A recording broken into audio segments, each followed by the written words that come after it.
Head strength coach Jake Hutton in the house. We're going to be doing we got back and biceps day. Let's do it. Swole Program. Swole Program. You guys can get a free week in this. As always, that link is in the description. Right now, I mean, what? We have 12 programs? How many programs do you think we like? Because it's hard because we have... So we have like our flagship program, Swole, Lean. The originals were Swole, Lean, Athlete, Power. then Power. We have a couple female programs. Yeah. That are female-based, you want to we'll call them female Yeah, programs? I don't know if we can in this day and age, but girls yeah. It's like a lot of booty stuff, you know? Yep. And then we have a bunch of like goal-specific stuff, like the drive programs for your bench. Garage is if you only have garage equipment, which is nice. We have a couple beginner programs that kind of like on-ramp you to our more advanced programs. We also have the dad bod program. The dad bod program is sneaky good. The heat program's sneaky good. The heat program. We have a lot. Jake has obviously been in the weight room a long time. As head strength coach, he's the one always looking at how we program, how we condition. So we always have a strength progression basically in every one of our workouts that you've always programmed in those. Yeah, there's always a progression. I would say like the dad bod program is more about just getting in and getting out, but there is still a progression. It's not as structured as the other programs. We have tons of different programs. You guys can head over to Fitness Culture. We're gonna jump into this back workout today. Back and biceps. We got chin ups first. So we're gonna get after it, we're gonna warm up and then get going. We got pull-ups, chest supported row, supinated lat grip pull down superset with seated machine row, wide grip lat pull down, straight arm. And then we got some biceps. Welcome to the gun show. Jake and I used to freaking have awesome arm workouts when we were trying to get to 20-inch arms. Dude, I don't know what I'm at right now, but I could go for some 20-inch arms right now. I definitely think I'm probably like 7.5. I got BB guns. We need to get back to some bazookas. Here we go. Let's start it. First exercise, pull-ups. We're gonna make sure that on this first set, we're gonna go 10 reps. We're gonna really show what a perfect pull-up looks like. As we increase weight, we'll get a little bit more liberal, 80% strict, 20% a little bit of momentum when we start getting weight, because we're trying to overload things, so we're gonna get a little bit more weight to add to make it harder. But for the first set, just nice and strict. It's pretty strict, bro. What do you weigh, like 200 right now? You're doing the too easy. Are you 220? No, about 215. So good.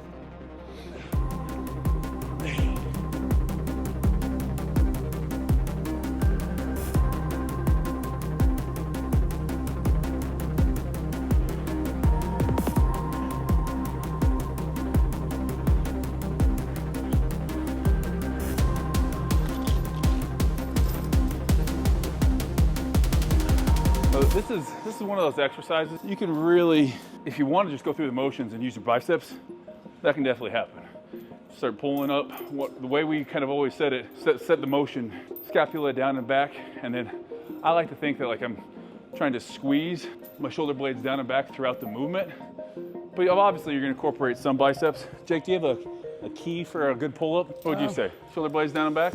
An easy cue would be like proud chest. I mean, it's really just like what you're looking for in the pull-up. Because like a gymnast might be more let themselves round forward and keep their core tight, you know? And I guess as a bodybuilder, if you're trying, it's a little bit different of a movement because you're trying to develop your lats more.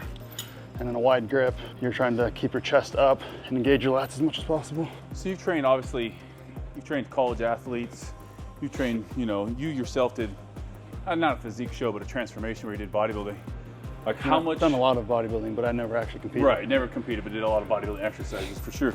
So how would you say, if you're training athletes versus bodybuilding, there's gotta be, what would you say is the biggest difference between training like an athlete and training like a bodybuilder? Would it be, I would say isolation of movements and trying to make a lift like this. Gymnasts, they're not worried about just isolating their back. When you actually look at gymnasts, they have huge backs. Oh yeah, a lot of gymnasts have big backs, but a lot of times like they're doing whatever they can to make the movement easier. Yeah, so more efficient. Yeah, that's a good way of putting it. So what would you say is the biggest difference how you would train, if you're at the SEU gym with the athletes, are you changing their form on stuff? Like are you gonna call them out for if they're, not cheating reps, but if they're kind of tipping a little bit on pull-ups? Or is it just about, because that's the biggest thing. I'd definitely call them out. You would? Hell yeah.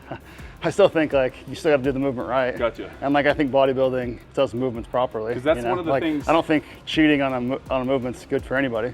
But after years of bodybuilding, I'll watch like an NFL guy even do some bicep curls, and a lot of these dudes. Yeah, because at the end of the day they just training. But it's like I'll see George Kittle doing some lifts, and it's like pretty bad form.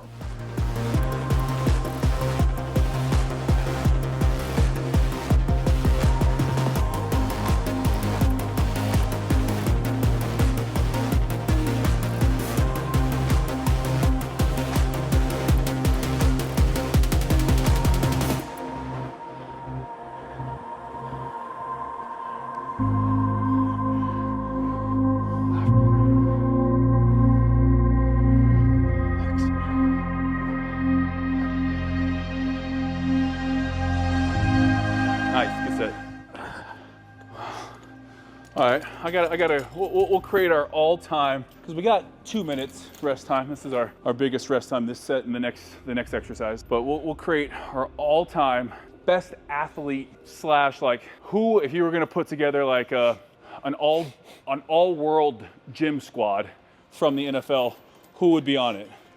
Jake and I know probably our #1 guy is gonna be the same. Like, who are you putting on that? Like the dude? James Harrison's probably #1, right? James Harrison, or who do you got? James Harrison's your #1. I'm gonna go with my #1, Aaron Donald. Oh yeah, I've never seen him lift, but he's a freak. He's a freak. Both of them actually are freaks. Like both of those dudes, I forgot about James Harrison. Yeah. James Harrison and Aaron Donald in our lifetime, I think, would be #1 and 2. Would you throw someone like an Archuleta up in that thing? I mean, Archuleta, he was a freak. I feel like he trained himself into being a freak too. Right. He's a dude that probably had no business on an NFL squad, but just was that good of an athlete and like training. Well, he walked on to Arizona State too, right? I think he did. And then he started at middle linebacker and then moved to safety. Yeah, he's a freak. That's a freak. That's not very many people. And a lot of that was like just built in the weight room. All right. Definitely a hard worker. It's got to be another all-world. Oh, do you remember? Played for the Cardinals from Ohio State, Boston. Oh yeah. David, what's his name? Something Boston. The dude was massive. Let's put him on the screen. He got popped, right? He did get popped. Yeah, he was an absolute freak. Didn't he train Paulson too? He might have. There was like this crew of people that just kept getting popped that were Paulson guys.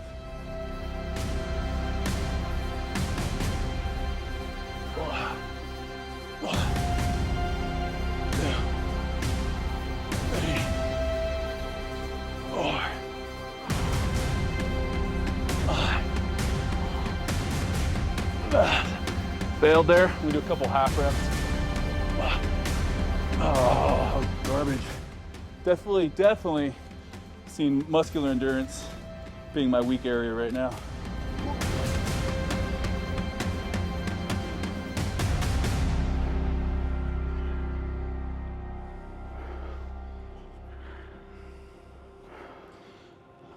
Oh boy. Yep. What are you wearing right now? Oh, 245. Somewhere around there. I think it's a pretty good weight. We're done there. Let's go. We got a chest supported row. On my back. What's that, man? Hey, how you doing? All right, guys. Next up, seal row. This is the Rogue version of it, but it's awesome. Obviously, you can see the bar, so it's kind of built for this purpose. Still supporting our back, obviously. We can't go anywhere here. Same thing applies. Stretch out at the bottom, pull to the sternum.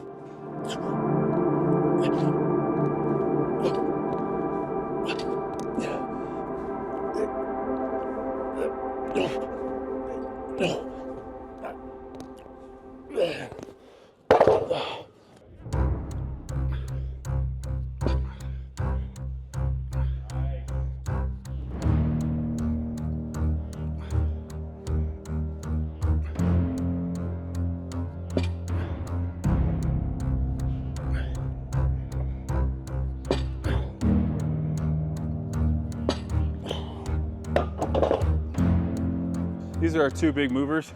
So what we've done, obviously programmed in an exercise that's overhead and then a row. So those are the two primary ways we're gonna train the back, rows and pull downs.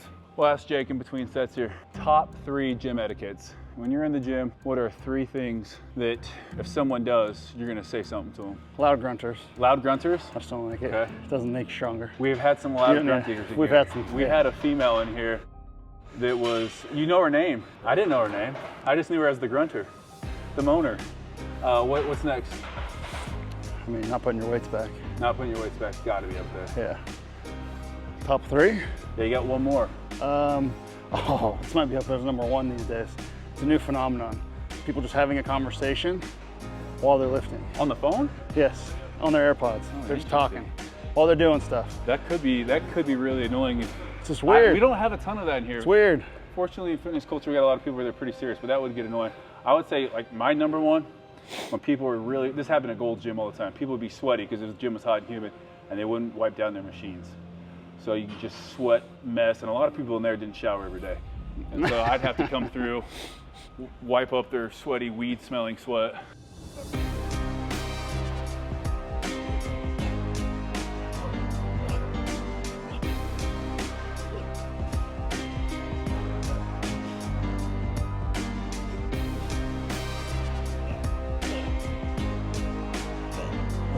So why are you pulling to your hip instead of pulling to like your chest? Because I definitely feel it more in my lats when I pull to my hip than my chest. That's why I'm pulling to my hip. I like it. Because if you're pulling straight up, like naturally, your shoulder's gonna roll forward a little bit, right? Yeah. And it's not bad necessarily. It's hitting more of like your scapular retractors. Gotcha. But if we're sinking our shoulder, if we try to like squeeze our armpit to our hip pocket and then pull, you're just gonna feel it a lot more. Whoa, that's the key on this one. Feel it a lot more in your lat. Armpit to hip pocket, I like that.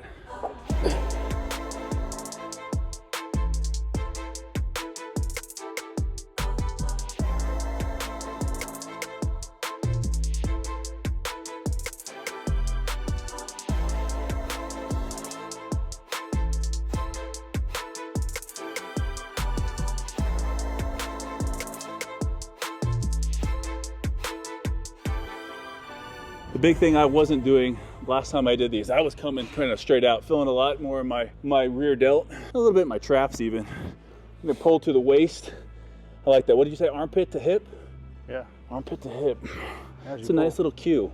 If you guys are trainers out there or giving cues, it's always easier to like, okay, hey, instead of like, give cues that people understand, like squeeze the dollar bill with your butt. Like you got a $100 bill in your butt cheeks, you don't want to let anyone go. That's gonna make someone squeeze it. Those types of cues always are better than just like... for that one, you say prison cheeks. Prison cheeks. You're in the shower in prison, what are you gonna do? Let's squeeze those ass cheeks. Jake's been a Pocatello a long time, I can tell.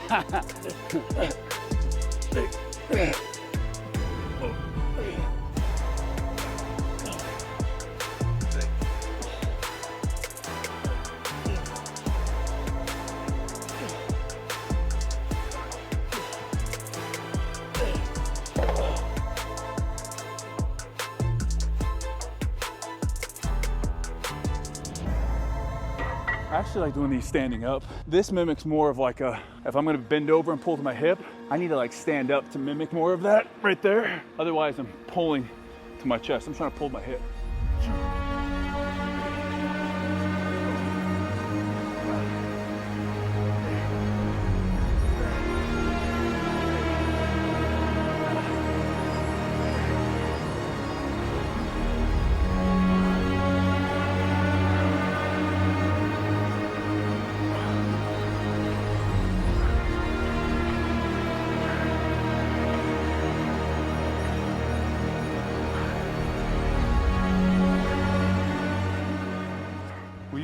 We walk people through on this one, like how you set the weight and like try to go all the way up, and then I just probably lean back just a little bit. Yeah, like that.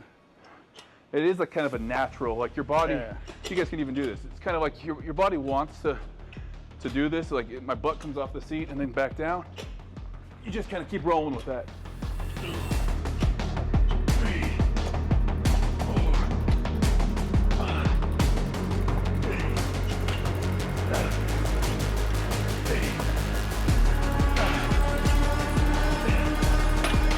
People that are good at any sport, like people that are at the top of their sport, bodybuilding fits into this. They make the hard shit look easy. Like someone who swings a golf club, who's a pro, makes it look extremely easy, but it's extremely hard to swing it that fast and hit the ball that straight. When you work out, I notice, if you've done this a million times, when Jake sets up for a bench press, it's a little bit different. He's an elite level bencher or a row.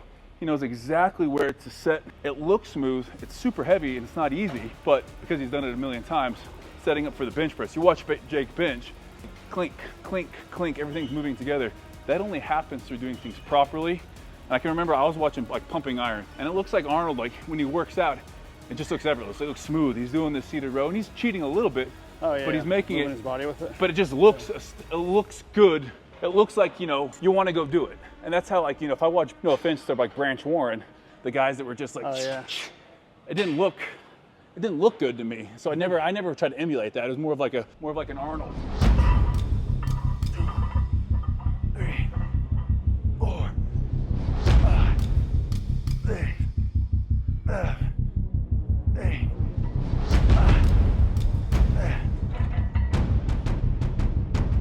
9, 2, 3, 4, 5, 6, 7, 8, 9, 10. Woo. Haven't gone that, we'll call that the Jake effect. Haven't gone that heavy in a minute on these.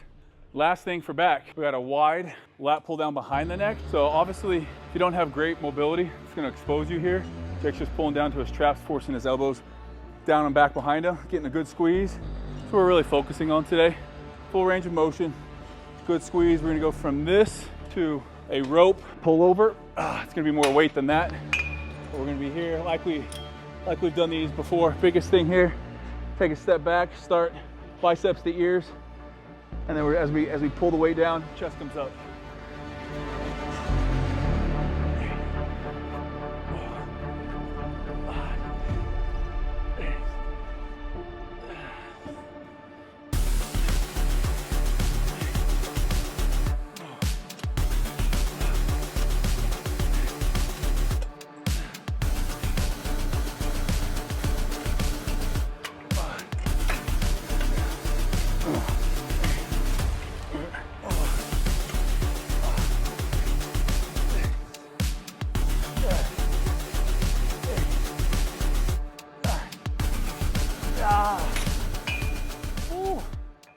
So we got two sets of arms, double arm dumbbell curl, and then cable slant curl. And then we got some easy bar cable curls for some FST.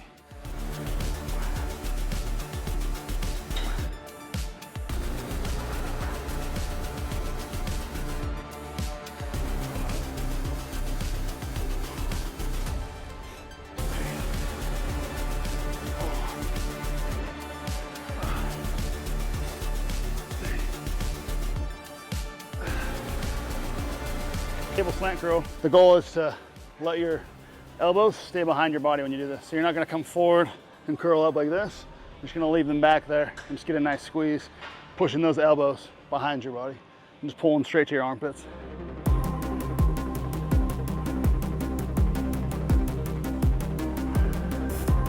How many of these?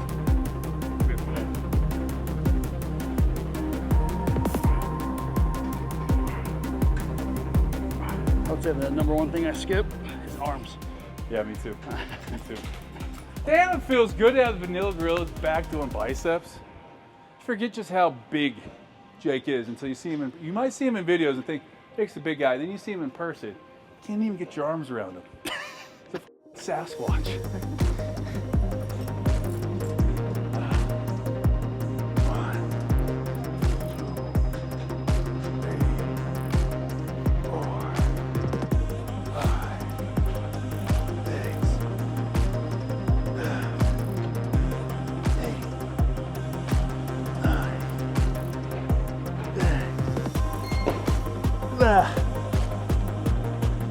You know what? I'm making a motion though. We might have to change Jake's name since he's living in snowy Idaho. He might have to be the Yeti, which kind of looks like a vanilla gorilla if you think about it. Jacob Hutton, the Yeti.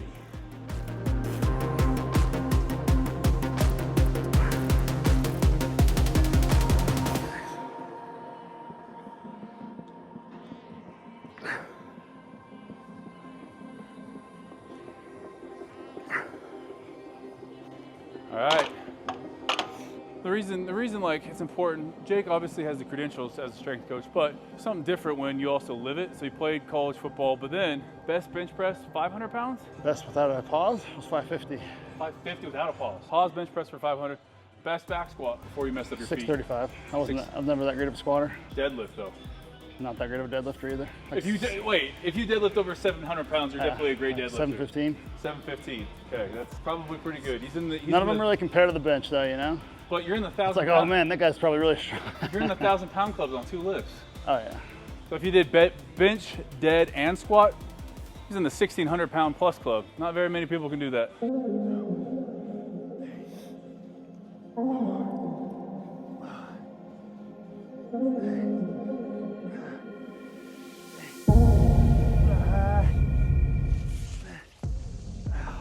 Fascia pump training. Fascia, well, basically is encapsulating your muscle here. We're stretching this through forcing tons of blood in there in order to grow a bigger muscle. End of our bicep training today here. We're gonna go cable, easy bar cable curl. We got 8 sets, 30 seconds rest. Pick a weight that you can do 16 to 18 times. So the first one's gonna feel super light. By the end of that 8th set, you're gonna be wanting to scream in pain because that pump is gonna be that good. Here we go, last thing.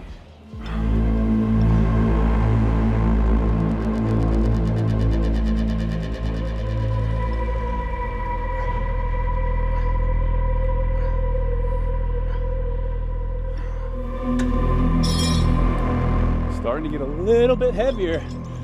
And again, we were pretty gassed coming into this. So again, we're getting good reps, but we're concentrating on just keeping the curl going without tons and swinging.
All right.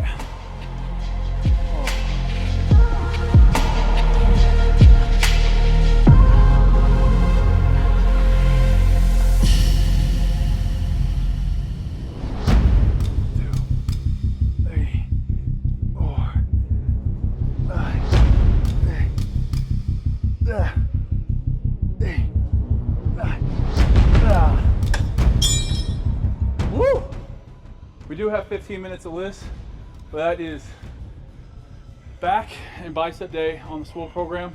I have a deload week, and then I'm maxing. Definitely say good to have Jake here. Yeah, thanks, man. I think next we're gonna have to do a leg day next time Jake's down, or I'm gonna have to come up to snowy Pocatello. Honestly, I don't know if I want to do that though. I haven't been to Pocatello since. Yeah, you hate Pocatello. I don't hate Pocatello. I don't hate. I need to make it put it for the record. I actually had some great workouts in Pocatello and some great people there, but it's just a dark time in my life. I was dating a girl in Pocatello. We're here now in St. George, but we have to get up. I'm gonna be skiing a little bit more this year. Jake's gonna be skiing, snowboarding. Yeah, I'm gonna do both. You're gonna do both. Yeah. If you're learning how to do one of them, I would say learn how to ski because it's a lot easier on your just enjoyable and a lot easier on your body when you're like. I think 40, you have 50. way more control of the mountain on skis. Yeah, I can see that. And I mean, also on snowboard, you can't see half of the hill. Like I feel like a lot more accidents happen with snowboarders. That's only true. because they have big blind spots. So anyhow, appreciate you guys watching this again. Get you guys this free week in the Swole program. I know. Get your free week in the Swole program. If you guys are watching this on my channel, head over to the Fitness Culture channel. Get your free week. You got a couple more weeks here in the Swole program, and I'll be switching it up. Finish this year strong, and we'll see you guys next time.